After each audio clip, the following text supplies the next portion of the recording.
आता आपलं बाळ लहान आहे, ते रडतंय, त्याची आई त्याला सोडून जाईल हे त्याला पुढे जाऊन लक्षातही राहणार नाही. पण जर आपण त्याला चांगलं भविष्य नाही देऊ शकलो ना, तर तो कायमचा आयुष्यभर आपल्याला दोष देईल. त्या भाबड्याला पुढे जाऊन लक्षातही राहणार नाही की तो लहान असताना त्याची आई त्याच्या सोबत नव्हती. पण माझ्या बाळाला जेव्हा माझी गरज होती तेव्हा मी त्याच्या सोबत नव्हती, हे एका आईच्या काळजावरनं कायमचं कोरलं जाईल.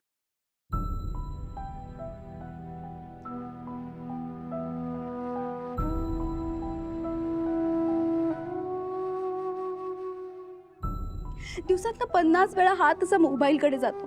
असं वाटतं एकदा फोन करू, माझं बाळ कसं आहे त्याचा आवाज ऐकू.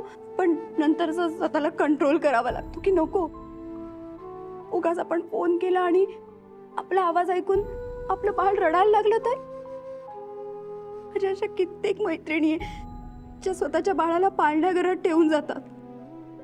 म्हणतात कधी कधी भीती वाटते संध्याकाळी घरी गेल्यावर जर आपल्या बाळाने आपल्याला ओळखलंच नाही तर. आणि आता हीच भीती सतत माझ्या डोक्यात असणार. आपलं बाळ पाळण्या घरात खुश आहे की नाही, ते जेवलं की नाही, ती नीट राहत असेल ना, पडली तर नसेल ना, तिला माझी आठवण येत असेल का.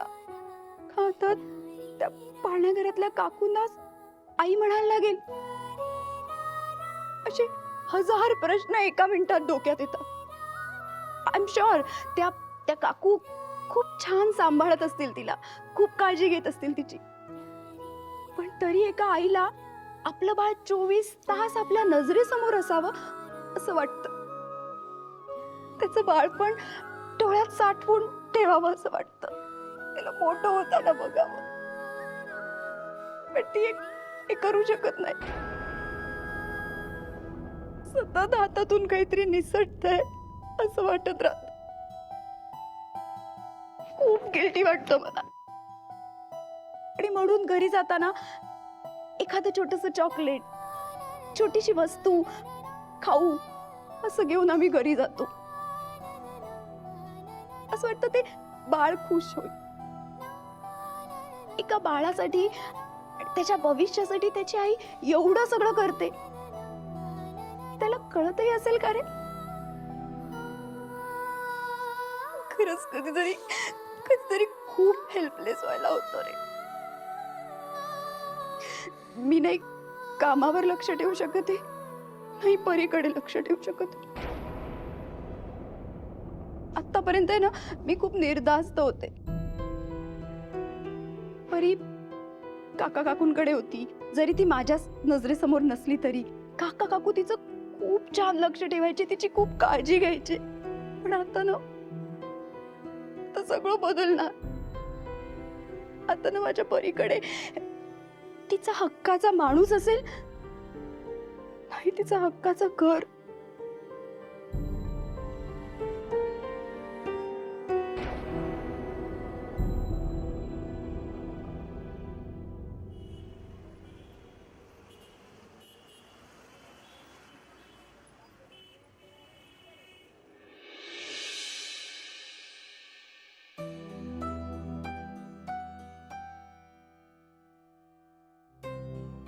दादा दादा काय रे पुष्कराज, काय झालं बेटा रडायला? दादा, मी तुझं सगळं ऐकीन, सगळ्यांचं सगळं ऐकीन. माझे दात घासीन, माझी अंघोळ पण करीन, माझ्या बुटांची लेस पण बांधायला शिकेन, सगळं खाईन, हट्टीपणा करणार नाही. पण प्लीज मला बोर्डिंग स्कूलला नका ना पाठवू. मी कसा राहीन एकटा तिकडे. प्लीज दादा, प्लीज. ते वेडा आहेस का तू? सकाळी आम्ही सगळे गंमत करत होतो तुझी. नक्की ना? मला खूप भीती वाटते. इकडे बस. अजिबात घाबरायचं नाही. मी आहे ना, मी तुला आपल्या घरापासून कुठेही लांब जाऊ देणार. ओके? जेवला नाहीस?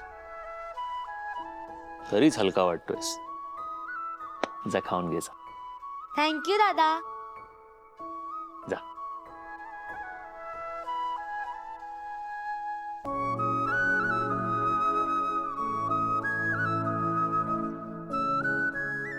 काय रे, काय बघतोयस?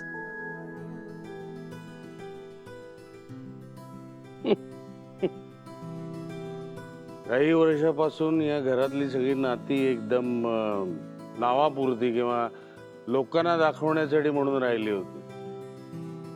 एकदम वर कोरडं झालं होतं सगळं.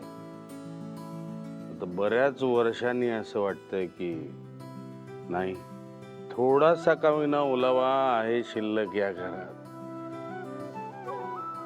आहे शिल्लक. आपल्या माणसांपासून लांब राहण्याचा त्रास मी भोगलाय काका. आता इतर कोणाच्याच वाट्याला मी तो येऊ देणार नाही.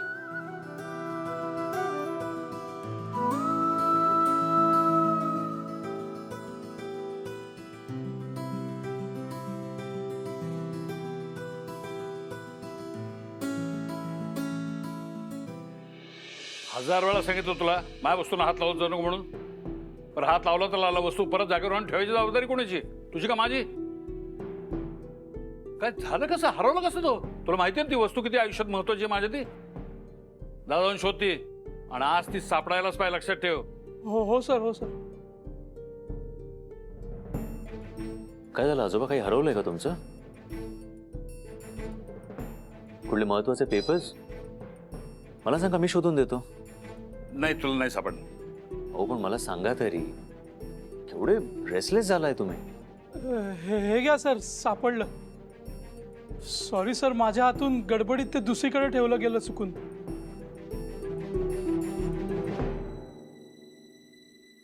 तिकीट हरवलं होतं तुमचं? कसलं तिकीट आहे ते? बरंच जुनं दिसतंय.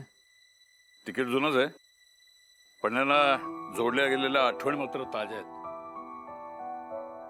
तो दिवस मी कधी विसरू शकत नाही. कुठला दिवस? तू बोर्डिंग स्कूल मधनं पळून आला होतास तो दिवस, आठवत आहे? I know. वाव, त्या दिवशी गाडी ड्रायव्हर वगैरे काही नव्हतं. मी एकट्याने प्रवास केला होता, बसने. कसा आलो होतो काय माहित. आता हसतोयस, पण त्यावर रडून रडून डोळे आणि गाल लाल झाले होते तुझे. काय गंमत असते ना आजोबा, ज्या गोष्टीसाठी आपण आधी रडलो असतो तीच गोष्ट आपण नंतर आठवून आठवून हसत राहतो. स्ट्रेंज. आज तो दिवस मला स्पष्ट आठवतोय. त्याशी रात्री अचानक घराची बेल वाजली. दारून बघितलं तर समोर तू. मी घाबरलो, म्हटलं बोर्डिंग स्कूलमध्ये तुला काही त्रास आहे की काय? पण नंतर जेव्हा तू सांगितलंस की बोर्डिंग स्कूलमधून पळून आलायस, तेव्हा मात्र मी चिडलो. तोपर्यंत मी तुझ्या अंगावर कधी हात टाकला नव्हता. त्या दिवशी एकच मारले तुला. 2 दिवस रडलास, हट्ट केलास. आजोबा मला बोर्डिंग स्कूलमध्ये जायचं नाही. शेवटी 2 दिवसांनी तुला बाबा पुता करून बोर्डिंग मध्ये सोडलं, आणि क्षणभरही थांबलो नाही. मागे वळून एकदाही बघितलं नाही मी. तुला असं वाटलेलं आपला आजोबा किती निष्ठुर आहे, किती निर्दयी आहे. पण तसं नव्हतं बाळा. मी माझ्या डोळ्यातले पाणी लपवत होतो.